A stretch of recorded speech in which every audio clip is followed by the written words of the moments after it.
নমস্কার, রিশার রান্নাঘরের আরও একটা নতুন পর্বে সবাইকে আবারও অনেক স্বাগত। আজকে শেয়ার করছি সহজভাবে তৈরি সুজির ল্যাংচা তৈরির রেসিপিটা। খুব সহজভাবে তৈরি করেছি, কিছু টিপস আর ট্রিক্সও আপনাদের সাথে শেয়ার করব। একদম নরম তুলতুলে, মুখে দিলেই মিলিয়ে যাবে এমন মিষ্টি তৈরি হবে।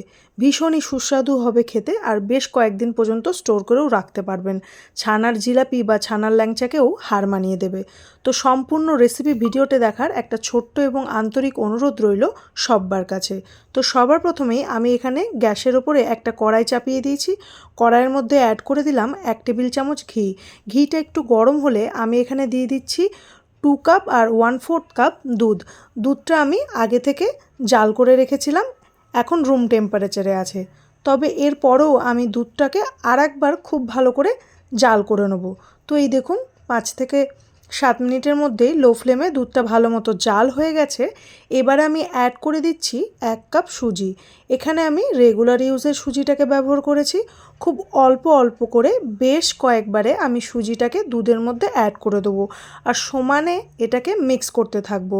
লক্ষ্য রাখতে হবে কোনোভাবেই যেন সুজির দলা না পেকে থাকে বা কোনো লাম্পস না থেকে থাকে। এই জন্যই আস্তে আস্তে কয়েকবারে সুজিটাকে দুধের মধ্যে অ্যাড করবো আর খুব ভালো করে মিক্স করতে থাকবো।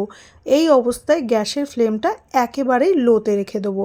হাই বা মিডিয়ামে রাখলে দুধটা ঘন হয়ে যেতে পারে, সেক্ষেত্রে সুজিটা খুব ভালো মতো দুধের সাথে মিক্স হবে না। তো এই দেখুন, বেশ খানিকটা সময় নিয়ে এভাবে চেপে চেপে আমি সুজিটাকে দুধের সাথে মিক্স করে দিচ্ছি, আর সুজির একটা ডো তৈরি করে নেব।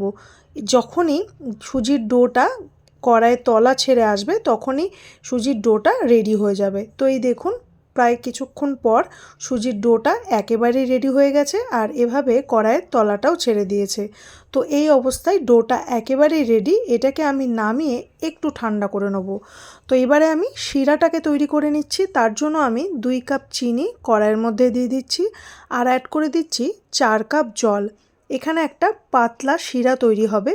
গোলাপ জামুনের জন্য সাধারণত যেরকম আমরা পাতলা চিনির রস তৈরি করে থাকি, সেই রকম চিনির রসটা এখানে তৈরি হবে। কোনো রকম একতার বা দুতারের রস তৈরি হবে না। এবারে আমি ফ্লেভারের জন্য অ্যাড করে দিচ্ছি ছোটো এলাচ। আপনারা চাইলে এখানে বড় এলাচটা কিংবা একটু কেশরও অ্যাড করতে পারেন।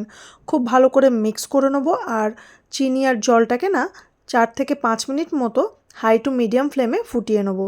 তো 5 মিনিট জাল করার পর এরকম চিপচিপে যে চাশনিটা তৈরি হবে, সেটাই একদম পারফেক্ট এই ল্যাংচা মিষ্টির জন্য। তো এটাকে না নামিয়ে এবার আমি একটু সাইডে রেখে দিচ্ছি। এবার সুজির ডোটাকে আমি চেক করে নেব। তো এই অবস্থায় সুজির ডোটা একেবারেই ঠান্ডা হয়নি, ঈষদ উষ্ণ গরম আছে। তো ঈষদ উষ্ণ গরম থাকাকালীনই সুজির ডোটাকে খুব ভালো করে সময় নিয়ে মেখে নিতে হবে। তো আমি কড়াই থেকে সুজির ডোটাকে একটা প্লেটের মধ্যে নিয়ে নিচ্ছি। এবারে খুব ভালো করে স্মুথ একটা ডো তৈরি করে নিতে হবে, ভালো করে মেখে নিয়ে। তো এখানে আমি সময় নিয়ে প্রায় 10 মিনিট মতো মেখে নেব। আর আপনারা চাইলে অল্প অল্প দুধও এখানে অ্যাড করতে পারেন। সুজির ডোটাকে সফট রাখতে হবে।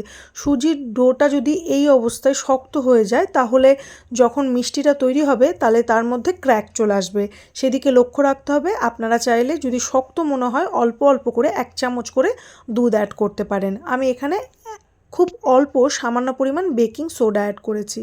এবারে সমস্ত কিছুকে খুব ভালো করে মেখে নিয়ে ডোটাকে আমি রেডি করে নিলাম। এবারে আরও 2 থেকে 3 মিনিট মতো এটাকে আমি রেস্টে রেখে দিচ্ছি। তো এই দেখুন, কতগুলো ল্যাংচার শেপ আমি দিয়ে নিয়েছি। আমি কিভাবে ল্যাংচার শেপটা দিচ্ছি সেটা আপনাদের সাথে শেয়ার করছি। তো এই দেখুন, আমি একটা বল তুলে নিয়েছি। এই অবস্থায় কিছু ল্যাংচার শেপ তৈরি হয়ে গেছে, তো এইটা বাকি ছিল। তো এখানে একটু শক্ত লাগছিল, তাই আমি একটু দুধ আর অল্প একটু ঘি এই সুজির ডোটার মধ্যে লাগিয়ে নিয়ে এভাবে একটা মণ্ড নিয়ে আমি হাতের সাহায্যে এভাবে প্রথমে গোল করে নেব। তারপর 2 হাতের সাহায্যে ভালো করে গোল করে এরকম লম্বা শেপ দিয়ে নেব ল্যাংচার মতো। আমি আজকে এখানে ল্যাংচা তৈরি করেছি। আপনারা চাইলে সেম প্রসেসে গোলাপ জামুন মিষ্টিটাকেও বানিয়ে নিতে পারেন, সেক্ষেত্রে শেপটা লম্বার পরিবর্তে গোল হবে। তো এই দেখুন, এরকম সিলিন্ডার একটা শেপ তৈরি হবে। তো এই শেপটা একদমই রেডি, দেখেছেন একদম ক্র্যাকবিহীন শেপ তৈরি হয়েছে। তো এই শেপটা তৈরি করার জন্য ডোটা একদমই নরম হওয়া দরকার। তো আমি সমস্ত ল্যাংচাগুলো তৈরি করে নিয়েছি, এবার ভেজে নেওয়ার পালা। তো আমি বেশ কিছুটা পরিমাণ রিফাইন তেল কড়াইয়ে ভালো করে গরম করে নিয়েছি। এই অবস্থায় গ্যাসের ফ্লেমটা মিডিয়ামে আছে, মিডিয়াম হিটে রেখে আমি বেশ কয়েকটা ল্যাংচা ভালো করে ভেজে নেব। এক পিঠ ভাজা হয়ে গেলে এপিঠ ওপিঠ একটু ঘুরিয়ে নাড়িয়ে ভেজে নেব। খুব লাল করার দরকার নেই, আপনাদের পছন্দ অনুযায়ী লাল করে নিতে পারেন। আমি এখানে খুব বেশি কড়া করে ভাজিনি, মিডিয়াম ফ্লেমে আমি এভাবে কালার আসা অবধি এপিঠ ওপিঠ ভালো করে ভেজে নিয়েছি। তো এই অবস্থায় দেখুন সুজির ল্যাংচাগুলো ভালো করে ভাজা হয়ে গেছে। এবারে আমি ল্যাংচাগুলোকে তুলে নিচ্ছি তেল থেকে। এরপরে আমি ঈষদ উষ্ণ গরম শিরার মধ্যে ল্যাংচাগুলোকে সোক করতে দিয়ে দেবো।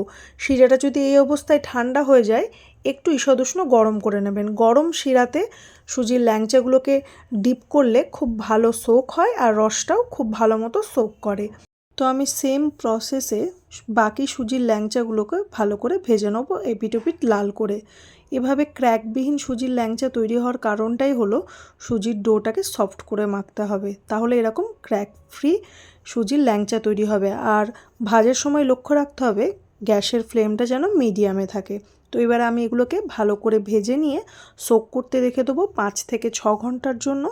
আপনারা চাইলে এগুলোকে ওভারনাইট সোক করতে পারেন। ওভারনাইট সোক করলে অবশ্যই এর রেজাল্টটা বেটার হয়। এই দেখুন আমি 6 ঘন্টা পর সার্ভ করছি মিষ্টিগুলো। একদম ফুলে ডাবল সাইজ হয়ে গেছে, ভীষণই নরম আর তুলতুলে, একদম মুখে দিলেই মিলিয়ে যাবে। তাহলে ঘরে থাকা মাত্র কয়েকটা উপকরণে সুজি দিয়ে এভাবে একবার সুজির মিষ্টি বা সুজির ল্যাংচাটা বাড়িতে তৈরি করে দেখতে পারেন। বাড়ির ছোট থেকে বড় আশা করি সকলের ভীষণ ভালো লাগবে। এই দেখুন কতটা সফট হয়েছে, আমি ভেঙেও দেখিয়ে দিলাম। একদম নরম তুলতুলে, মুখে দিলেই জাস্ট মিলিয়ে যাবে। তো এই রেসিপিটা একবার হলেও ট্রাই করতে পারেন। কিছু টিপস আপনাদের সাথে শেয়ার করেছি, সেগুলো লক্ষ্য করলেই প্রথমবারই এরকম পারফেক্ট নরম তুলতুলে মিষ্টি তৈরি হয়ে যাবে। রেসিপি ভালো লেগে থাকলে চ্যানেলটিকে সাবস্ক্রাইব করার অনুরোধ রইল। ভিডিওটি শেষ পর্যন্ত দেখার জন্য অনেক ধন্যবাদ।